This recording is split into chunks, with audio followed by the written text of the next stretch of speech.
जय हिंद दोस्तों, स्वागत है आप सभी का हमारी एक और वीडियो में। और दोस्तों, जैसा कि आप सभी को पता है कि मध्य प्रदेश पुलिस कांस्टेबल के जो पेपर हैं वो चल रहे हैं, और यहाँ पे हम मध्य प्रदेश पुलिस कांस्टेबल के जो पेपर के एनालिसिस की सीरीज़ है वो भी चला रहे हैं। तो आज की वीडियो में हम आपको बताएंगे कि 9 जनवरी की जो फर्स्ट शिफ्ट है उसमें कौन कौन से जीके जीएस के प्रश्न आए थे। साथ ही साथ यहाँ पे हम कुछ साइंस के क्वेश्चन की बात भी करेंगे कि साइंस के क्वेश्चन किस क्षेत्र से पूछे जा रहे हैं।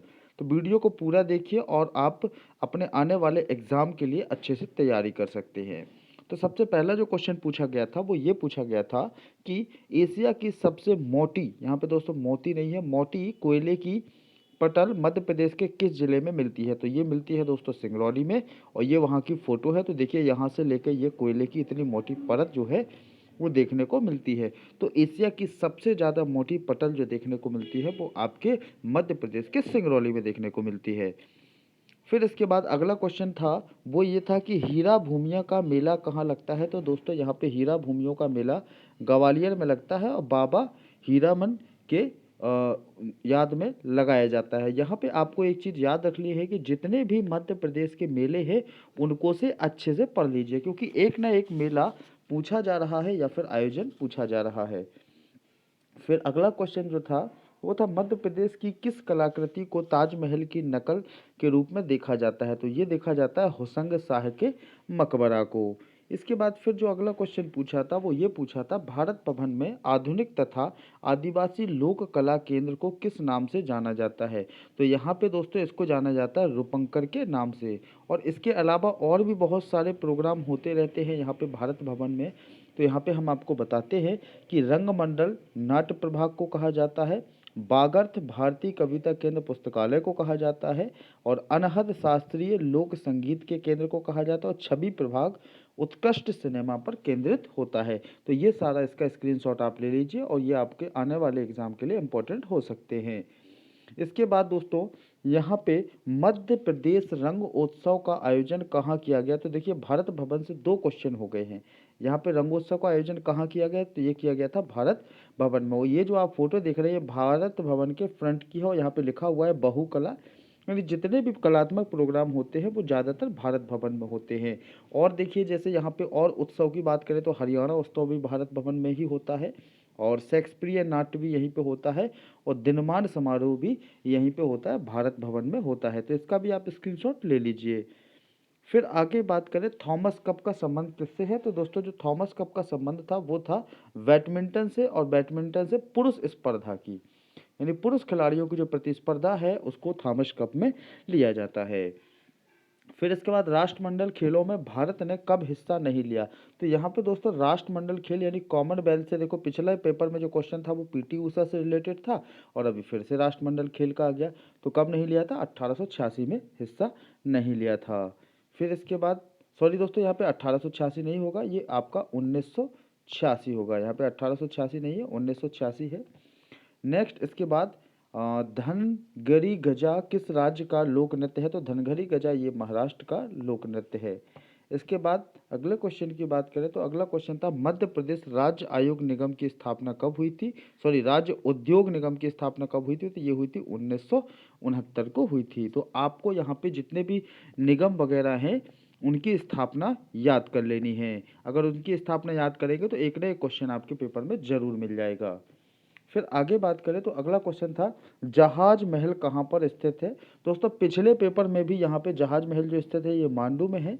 पिछले पेपर में भी आपको यहाँ पे मांडू से रिलेटेड कुछ स्थलों के बारे में आया था। तो यहाँ पे दोस्तों मैंने सारे मांडू से रिलेटेड स्थल है जो आपको यहाँ पे दिखा दिए है, तो आप इसका स्क्रीनशॉट ले लीजिए। जैसे कि मैं बता दूँ आपको, हुसैन शाह का मकबरा ये भी मांडू में है, रूपमती महल मांडू में है, जहाज महल मांडू में है, बाज बहादुर पैलेस मांडू में है, हिंडोला महल मांडू में है, अशरफी महल मांडू में है, नीलखंड महल मांडू में है, दाई का महल, जामन्य महल, दरिया खान की मजार, है ना, मालिक सॉरी दोस्तों यहाँ पे मलिक मगध खान की मस्जिद भी यहीं पे है, दिल्ली दरवाज़ा यहीं पे है, हाथी महल मांडू में, जहांगीर दरवाज़ा मांडू में, जाली महल मांडू में, नगरिया महल मांडू में, जामा मस्जिद मांडू में, रामपोल दरवाज़ा मांडू में, आलमगीर दरवाज़ा मांडू में और तारापुर दरवाज़ा मांडू में। तो ये इतने सारे दर्शनीय स्थल मांडू में हैं।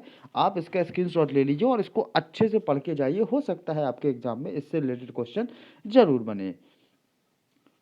फिर अगले क्वेश्चन की बात है तो अगला क्वेश्चन था आपका सर्वाधिक मृदा अपरदन। यहाँ पे दोस्तों मृदा अपरदन था, सर्वाधिक मृदा अपरदन वाली नदी कौन सी है? तो चंबल नदी सर्वाधिक मृदा अपरदन बनाती है और इसका जो बीहड़ है सबसे बड़ा इसका एग्जाम्पल है।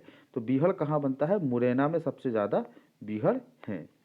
इसके बाद अगले क्वेश्चन की बात करें तो वो था 107वां विज्ञान कांग्रेस सम्मेलन। तो ये हुआ था बेंगलोर में 3 जनवरी 2020 को। फिर अगला क्वेश्चन था श्री संत शंकर देव संस्थापक थे। तो ये संस्थापक थे आपके नव वैष्णव धर्म के संस्थापक थे। फिर इसके बाद एक और क्वेश्चन बना था मध्य प्रदेश का लखनऊ किसे कहते हैं? तो दोस्तों यहाँ पे मध्य प्रदेश के कुछ जितने भी आपके शहर हैं उनके उपनामों से रिलेटेड क्वेश्चन आपको पूछा जा रहा है। तो यहाँ पे मैंने सारे उपनाम मैंने ऐड किए हैं, देखो आपको बताते हैं। जैसे मध्य प्रदेश का लखनऊ शिवनी को कहा जाता है ना। इसके बाद बौद्ध जगत की पवित्र नगरी सांची को कहा जाता है, तानसेन की नगरी ग्वालियर को कहा जाता है, झीलों का शहर भोपाल को कहा जाता है, महाकाल की नगरी उज्जैन को कहा जाता है, मध्य प्रदेश का मुंबई या मिनी मुंबई इंदौर को कहा जाता है, बागियों का गढ़ भिंड मुरैना को कहा जाता है, संगमरमर की नगरी भेड़ाघाट को कहा जाता है, शिल्प कला का तीर्थ खजुराहो को कहा जाता है, ऊर्जा राजधानी सिंगरौली, मध्य प्रदेश का डेट्राइट पीथमपुर, गेहूं का भंडार मालवा, मैग्नीज नगरी बालाघाट, आनंद नगरी मांडू, संगीत नगरी मैहर को कहा जाता है, चूना नगरी कटनी को कहा जाता है, पूर्व का जिब्राल्टर ग्वालियर का किला कहा जाता है, गंजेड़ियों का स्वर्ग बुरहानपुर को कहा जाता है, सुनहरे जिले किसको कहा जाता है? खंडवा और खरगोन को कहा जाता है, मध्य प्रदेश की गंगा किसे कहा जाता है? नर्मदा नदी को, भोज नगरी धार को कहा जाता है, सफ़ेद शेरों की भूमि रीवा को कहा जाता है, महलों की नगरी यानी सिटी ऑफ जॉय मांडू को कहा जाता है, और गरीबों का तीर्थ राज ये राजिम को कहा जाता है, संगमरमर नगरी भेड़ाघाट को कहा जाता है और पर्यटकों का स्वर्ग पचमढ़ी को कहा जाता है। तो ये आपको इतने सारे आपको यहाँ पे उपनाम मैंने बता दिए हैं। तो इसका आप स्क्रीनशॉट ले लें और इनको पढ़ के जाएंगे अपने एग्जाम में। फिर अगला क्वेश्चन था गुलबदन बेगम से रिलेटेड क्वेश्चन था। तो यहाँ पे दोस्तों जो गुलबदन बेगम है ये बाबर की बेटी थी और ये वही थी जिन्होंने हुमायूंनामा लिखा था। तो कुछ भी क्वेश्चन यहाँ पे पूछा गया होगा, एग्जैक्ट क्वेश्चन नहीं पता। फिर इसके बाद साइंस से कुछ क्वेश्चन आए थे, दूषित जल से होने वाला रोग। ये देखिए दोस्तों यहाँ पे 8 जनवरी के पेपर में भी ये क्वेश्चन आया था, दूषित जल से कौन से रोग हो रहे हैं, तो आपको यहाँ पे बताना है। टाइफाइड किस रोगाणु से होता है, इस तरीके से एक क्वेश्चन आया था। जीव विज्ञान के जनक कवक से रिलेटेड कोई क्वेश्चन आया था और पोषण से एक ना एक क्वेश्चन जरूर आया। तो आप पोषण अच्छे से पढ़ लीजिए, पोषण से एक क्वेश्चन आ रहा है। पिछले पेपर में भी पोषण से क्वेश्चन था और इस पेपर में भी क्वेश्चन पोषण से था। तो दोस्तों आज की वीडियो में इतना ही था और इसी तरीके से हम आपको 9 जनवरी के सेकंड शिफ्ट के क्वेश्चन भी मैं जल्द ही यहाँ पे अपलोड कर दूंगा। तो आप वीडियो को जल्दी से जल्दी शेयर कर दीजिए और इसी तरीके से वीडियो देखने के लिए चैनल को सब्सक्राइब कर दीजिए और वीडियो अच्छी लगती है तो वीडियो को लाइक कर दीजिए। जय हिंद दोस्तों, थैंक यू।